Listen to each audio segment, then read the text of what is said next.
নমস্কার বন্ধুরা, পিয়ালির রান্নাঘরে সবাইকে স্বাগত। আজ বানাবো মাছের মাথার কালিয়া। তো তোমরা প্রথম থেকে শেষ অবধি দেখতে থাকো, আশা করছি ভালো লাগবে। প্রথমে পটলগুলো অল্প অল্প খোলা রেখে দানা বার করে অর্ধেক করে কেটে নেওয়া, পরিষ্কার করে ধুয়ে নিয়েছি। এবার কড়াইতে তেল দিয়ে পটলগুলো ভেজে তুলে নেব।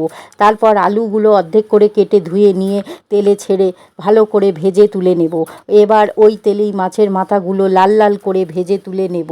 ওই তেলে দুটো তেজপাতা ফোড়নে দিয়ে আগে থেকে পেস্ট করে রেখেছিলাম দুটো পেঁয়াজ, 4 কোয়া রসুন, হাফ ইঞ্চি আদা একসাথে সেটা ঢেলে দেবো কড়াইতে। তারপর ভালো করে ভাজবো। তারপর ভেজে রাখা আলু আর পটলগুলো দিয়ে দেব।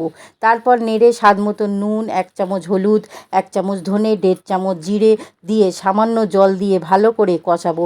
তারপর এক চামচ লঙ্কা গুঁড়ো দিয়ে ভালো করে কষাবো।